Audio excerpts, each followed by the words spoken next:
line from the Hindu scripture, the Bhagavad Gita.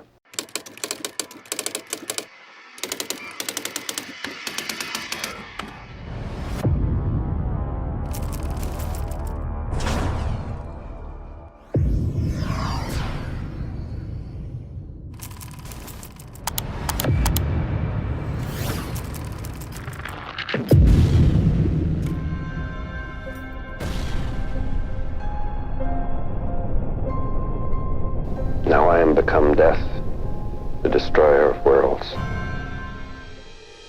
ओपनहेमर ये वो इंसान थे जिन्होंने अमेरिका को एटॉमिक बॉम्ब दिया और वर्ल्ड वार 2 जिताया। लेकिन फिर ऐसा क्या हुआ कि इनकी देशभक्ति पर अमेरिका ने सवाल उठाए और दुनिया भर में उनको बेइज्जत किया, और यहाँ तक कि उनके रिसर्च प्रोजेक्ट्स के राइट्स भी ले लिए। और आखिर क्यों ओपनहेमर ने भगवत गीता में लिखी हुई ये पंक्ति कही थी, Now I am become death, the destroyer of worlds. बने रहिए मेरे साथ, जानेंगे इस वीडियो में। An American airplane dropped one bomb on Hiroshima. The dome of Nagasaki, target for atom bomb number 2, is filmed from a super fortress many miles away. It is an atomic bomb.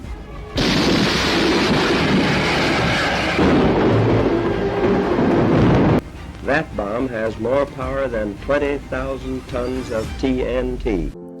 हमारी कहानी की शुरुआत होती है 1905 से, जब एक युवा फिजिसिस्ट एल्बर्ट आइंस्टाइन ने दुनिया को हिला देने वाली theory the special theory of relativity पर पेपर पब्लिश किया, जिसके लास्ट में एक फॉर्मूला निकल के आता है E=mc²।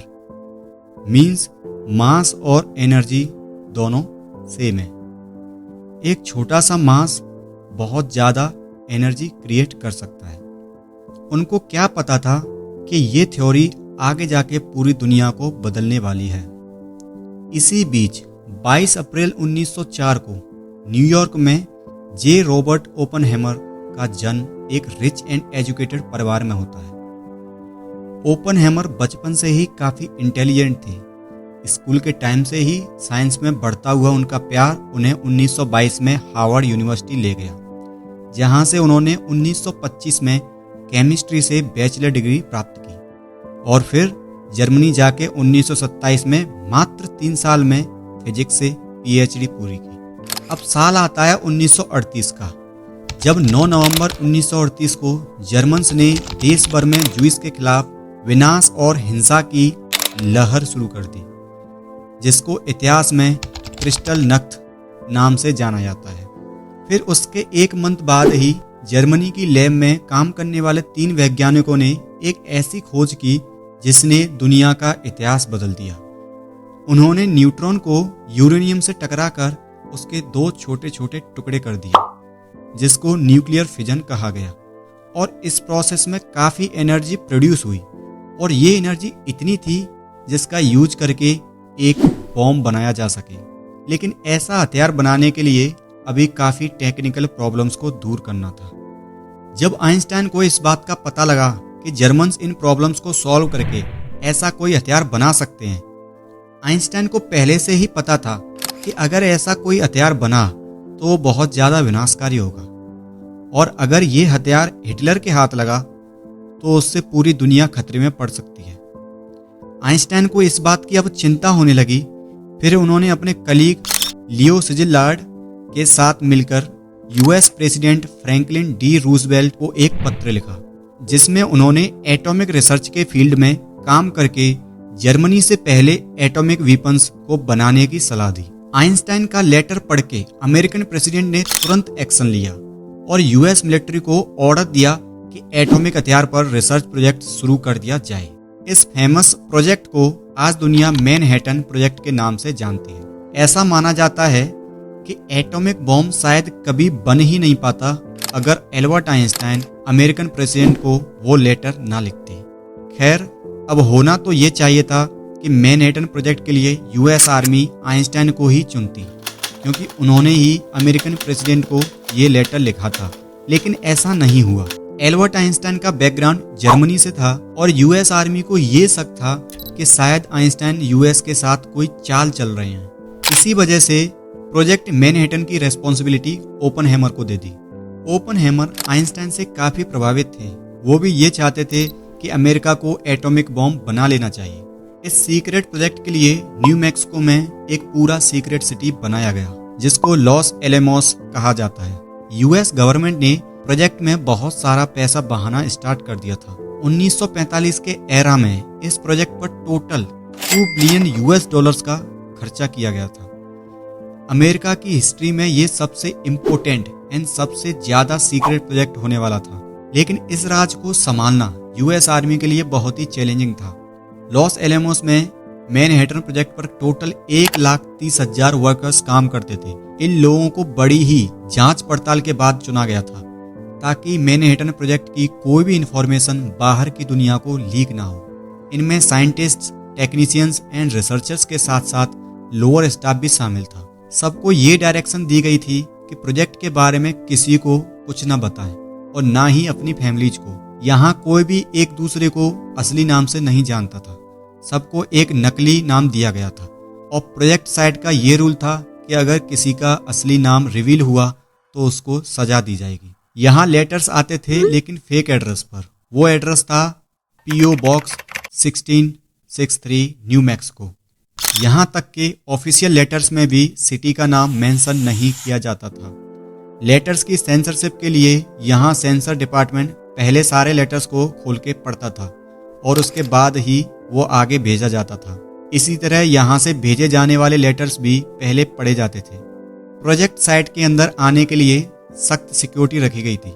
वर्कर्स एंट्री पास के बिना ना अंदर जा सकते थे और ना ही एग्जिट पास के बिना यहाँ से बाहर निकल पाना पॉसिबल था। यहाँ तक कि लॉस एलेमोस में पैदा होने वाले बच्चों के बर्थ सर्टिफिकेट में भी सिटी नाम नहीं बल्कि सिर्फ PO बॉक्स 1663 लिखा होता था।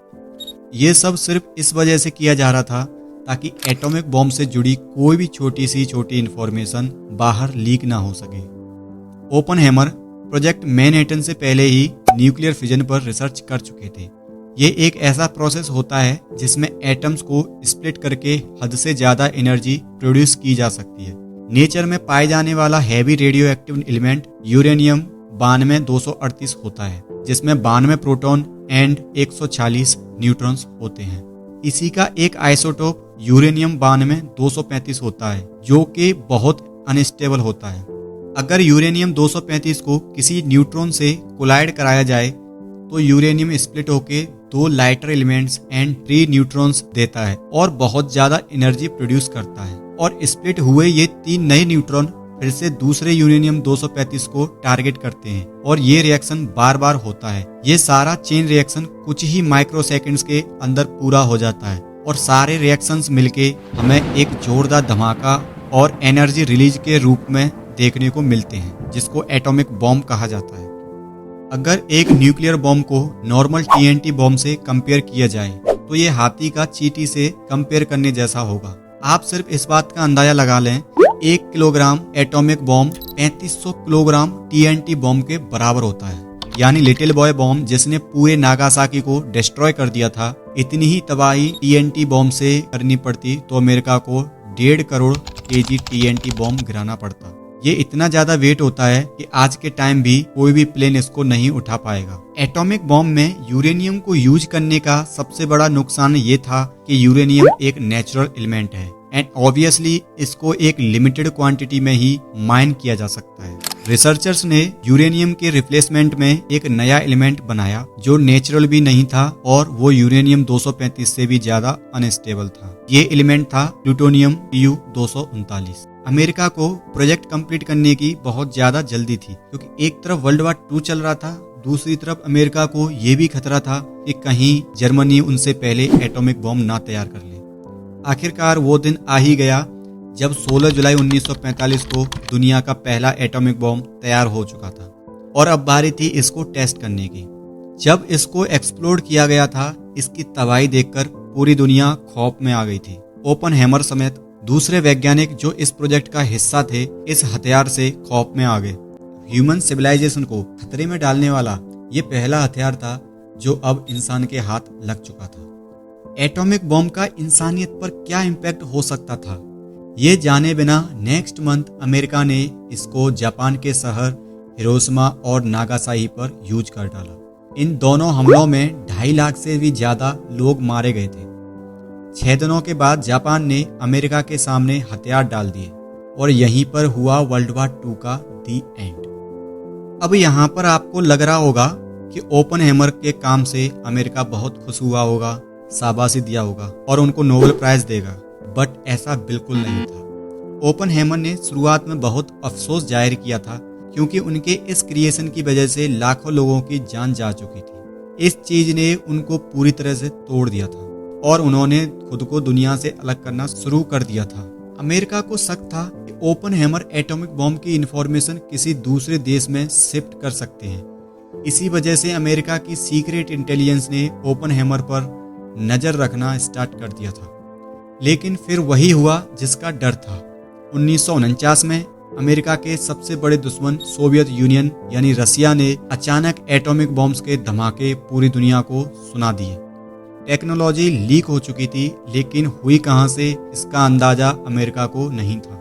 इसका शक ओपनहेमर पर गया क्योंकि उनकी गर्लफ्रेंड कम्युनिस्ट पार्टी की मेंबर थी और उनकी बीवी भी पहले कम्युनिस्ट पार्टी का हिस्सा रह चुकी थी। अमेरिका की कम्युनिस्ट पार्टी के सोवियत यूनियन के साथ काफी अच्छे कनेक्शंस हुआ करते थे, पर खुद ओपनहेमर को पॉलिटिक्स में कोई भी इंटरेस्ट नहीं था।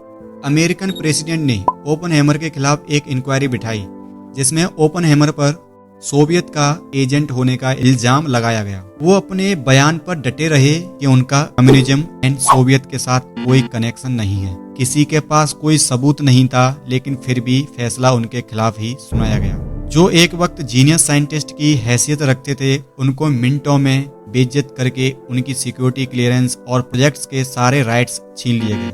एल्बर्ट आइंस्टाइन समेत साइंटिफिक कम्युनिटी ने इस फैसले के खिलाफ आवाज उठाई, लेकिन कोई फायदा न हो सका। अगले कई साल ओपनहेमर खामोशी से जिंदगी गुजारते रहे और गवर्नमेंट प्रोजेक्ट से दूर ही रहे। फिर करीब 7 साल बाद 1961 में John F Kennedy American president बने।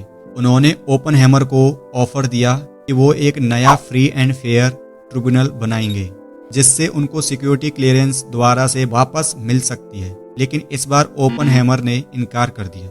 जॉन एफ कैनेडी जानते थे कि वो बेकसूर हैं, इसी वजह से उन्होंने ओपनहेमर को अमेरिका का सबसे बड़ा साइंटिफिक अवार्ड भी दिया, पर तब तक बहुत देर हो चुकी थी। ओपनहेमर को थ्रोट कैंसर हो गया था और 1966 में उनकी डेथ हो गई और उनकी अस्थियों को यूएस वर्जिन आइलैंड के एक बीच पर बहा दी गई, जो आज ओपनहेमर बीच के नाम से जाना जाता है। अब हम आते हैं अपने मेन क्वेश्चन पर। आखिर ये लाइन ओपनहेमर ने क्यों कही थी? Now I am become death, the destroyer of worlds. देखो, जब महाभारत हो रहा था तब अर्जुन अपने ही परिवार के लोगों के साथ युद्ध कर रहे थे। ये देख के उन्होंने अपना धनुष रख दिया क्योंकि उनसे अपने लोगों को अपने ही हाथों से मरते हुए नहीं देखा जा रहा था। तब भगवान श्री कृष्ण अर्जुन को अपना विश्व रूप दिखाते हैं और मार्गदर्शन देते हैं कि जो हो रहा है उसका कंट्रोल तुम पर नहीं है। हे Arjun, as I am time the destroyer of the worlds, I have come here to destroy all the people. मैं काल हूँ, मैं ही इस दुनिया को चलाता हूँ, मैं ही इनको जन्म देता हूँ और मैं ही इनको मृत्यु। तुम्हारे युद्ध करने या ना करने से भी इनकी मृत्यु तय है। तुम तो बस अपना कर्तव्य कर रहे हो, मृत्यु तो इनको मैं दे रहा हूँ। इसलिए अपना धनुष उठाओ और युद्ध करने का अपना कर्तव्य पूरा करो। ठीक अर्जुन जैसी कंडीशन थी ओपनहेमर की। जब ओपनहेमर फर्स्ट एटॉमिक बॉम्ब के टेस्ट के तबाही करने वाले भयानक दृश्य को देखते हैं तो वो श्री कृष्ण के कॉस्मिक फॉर्म को याद करते हैं। तब वो रिग्रेट करते हैं कि मैंने ये क्या बना दिया, मेरी वजह से बहुत लोग मारे जाएंगे। तब वो अपने मन को शांत करने के लिए भगवान श्री कृष्ण की कही गई पंक्ति को याद करते हैं और कहते हैं कि Now I am become death, the destroyer of worlds. और सोचते हैं कि ये सब भगवान की मर्जी से हो रहा है, इस पर मेरा कोई कंट्रोल नहीं। शुरू में लोगों ने इन लाइंस को काफी मिसअंडरस्टैंड किया, लेकिन फिर बाद में ओपनहेमर ने इस कोट को 1954 में बीबीसी के साथ किए गए एक इंटरव्यू में अच्छे से एक्सप्लेन किया।